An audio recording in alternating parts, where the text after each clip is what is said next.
పదునైనటువంటి పెన్నును పట్టుకున్నటువంటి డాక్టర్ బాబాసాహెబ్ అంబేద్కర్ గారి 134వ జన్మదిన సందర్భంగా ఇక్కడికి ఈ సభకి అధ్యక్షత వహిస్తున్నటువంటి రవినాయుడు గారు, ముఖ్య అతిథి director sir Satyanarayana sir ENM గారు, విశిష్ట అతిథి వెంకటేశ్వర సార్ డైరెక్టర్ పీపీఎన్ పా, వేదిక మీద ఉన్నటువంటి పెద్దలు, వేదిక ముందున్నటువంటి ఇంటలెక్చువల్స్ పెద్దలు, ఉద్యోగులు, ప్రతి ఒక్కరికి శుభాభివందనాలు.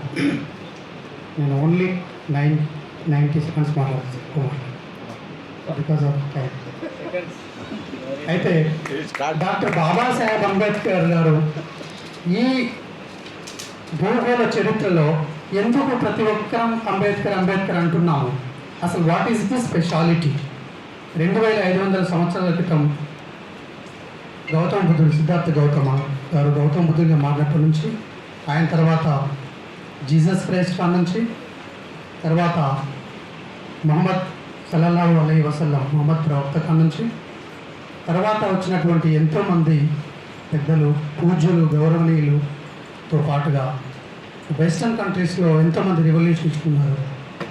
Martin Luther king junior, Hugo Chavez, చే గువేరా, ఆఫ్రికా కంట్రీకి వచ్చేసరికి నెల్సన్ మండేలా అపార్థైడ్ సిస్టమ్ని చాలా ఎంతో కష్టపడి పోరాడి 3 దశాబ్దాలు జైల్లో పెట్టారు ఆయన్ని. తర్వాత మావో, మార్క్స్, లెనిన్, మన పక్క దేశము ఆంగ్ సాన్ సూకీ. సో ఇట్లా ఎంతోమంది ఉన్నప్పటికీ డాక్టర్ బాబాసాహెబ్ అంబేద్కర్ గారు విశిష్టమైన వ్యక్తి ఎందుకయ్యారు ఈ భూ చరిత్రలో? గత 10,000 సంవత్సరాల సంస్కృతి, సివిలైజేషన్ తీసుకుంటే ఎక్కడ కూడా ఒక వ్యక్తి, ఒక పర్సన్ చెప్పితే ఒక ప్లేస్కి 1956 అక్టోబర్ 14 ఒక 5 లక్షల మంది ఈ భూ చరిత్రలో ఒక మనిషి చెప్పితే 5 నుంచి 6 లక్షల మంది ఒక చోట భూమి కూడడం అనేది ఎక్కడ కూడా రికార్డ్ అవ్వలేదు. That is the Baba.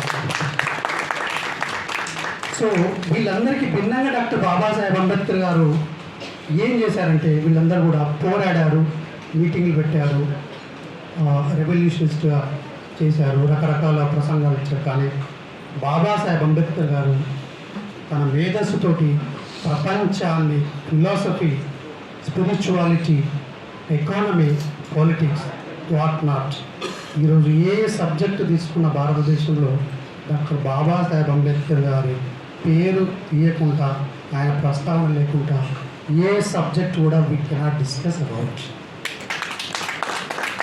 So అతను ఏం చేశారంటే తన మేధస్సుని పేపర్ మీద రాసి దాన్ని శాసనంగా చేసిపోయి ఈరోజు భారతదేశం యొక్క నుదిటి రాతను మార్చినటువంటి మహానుభావుడు doctor Babasaheb. Thank you very much.